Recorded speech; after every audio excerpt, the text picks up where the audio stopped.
So in women's basketball, you can't assume folks know who you are. So you got to make them know who you are, and get out there and promote. Give them reason to come to your games. Then give the reason to want to come back to your game.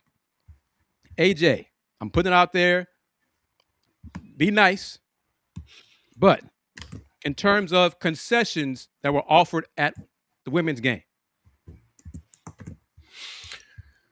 what do you think? I'm a country boy from the city, and food matters. Food matters. And if that's what you only got one concession location open, one. So you've created you have an unforced error. You got folks standing in line to get stuff that was not worth standing in line for. And it's not hard to add what you would normally have at a men's game at the women's game. It's not like you had to build something new. It's not like you had to, hire a new different kind of chef to create stuff. The stuff is there. All you have to do is open the door and get somebody to man the concession stand to sell it. And they didn't do that, man. Very limited, very run of the mill, basic. I have better food experiences at a movie theater. Mm. And I'm not even talking about the ones that recline the seats and they bring the food to you. I'm talking about the concession was. I froze. Can y'all hear me? We can hear you. Go ahead. I did the Willy Gibson. Yeah. But it did not have to be that bad. And whoever's in charge of that needs to realize if we're trying to grow this team's footprint and exposure and all that, it starts with us. And I didn't see anybody with that kind of mentality handling that piece of it. And thank you for saying that, about the one concession stand, only one being open. That's a problem. It's different. It's much better, more options at the men's games. So in comparison, if someone came to the women's game, someone came to both, a UH men's game and women's game, and based on the experience you're describing, AJ, that person might be like, why would I ever go back to a women's game? Yeah. Let me take it a little further. I had a lot of Iowa State fans sitting in the section that I was in. Mm-hmm. And I heard multiple people say the same thing. They only had one concession stand open. The line was ungodly long. I'll go back and get your stuff that you asked for. And then I heard somebody come back and say, well, they only had bump, bump, bump, bump, bump. And the sad part is you're walking past closed concession areas and you look at their menus, it's like, oh, I want that. They're closed. And here we go from DS Skills H-Town. I know you're not going to that one, but that's... Oh, no, I will eventually, yeah. Yeah. Wanda says on the right side of the club, the concessions are free for the sideline club and floor seats. Okay, but what about everybody else? The folks who are not in the sideline club and floor seats. Again, you have to give people reason to want to come back to your games, especially the visiting teams fans. Because right now, as KP said earlier, in terms of attendance, home attendance, the H-Town fans don't come to the women's games. Mm-hmm. So you need the visiting teams fans to come to the games and then give the reason to want to come back to the games. And you're not doing that.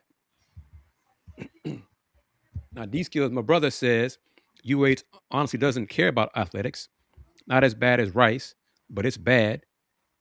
It's a necessary evil. I mean, it's bad. And the women's, and AJ, KP, D-Skills, Miss Wanda knows this. D-Skills knows this too. The concession issue on women's games has not improved since UConn was in the conference with Houston. Yeah. Okay, when UConn came to town, the attendance was probably 4,000. So for UH's women's home game, that's a lot. The full concession stands weren't open. How can you not expect more folks to be there to see UConn play? Yeah. And they weren't prepared for it. Yeah. I'm gonna put my CFO hat on now. You gotta spend money to make money, and if you got to pay a few extra people to man a few extra concession stands, if you got to unlock a few freezers to get some stuff out that you normally have on campus Yeah. and at concessions to get people to spend more money, then do that. Do that. Not every athletic team is a write off. That could be a moneymaker if you go about it right. And it's low hanging fruit. You don't have to spend a whole lot to get a whole lot. And yeah, it was New Year's Eve, but you have an All American Bruh. Mm-hmm. coming, playing. Most people who are fans of women's college basketball know who Audi Crooks is. So I'm no exception though, Chris. What did I say? She's coming, I'm going. And I bought my tickets. I can't even remember the last time I bought tickets to a sporting event. I've been in radio for 42 years. I can't remember the last time I bought tickets to a concert or a sporting event.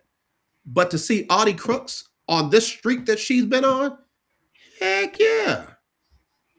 Yeah. And I'm not abnormal. Other people did the same thing because she was nearby, just not enough.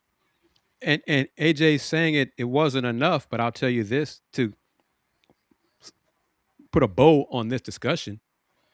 It was the most fans to see a UH women's game this year.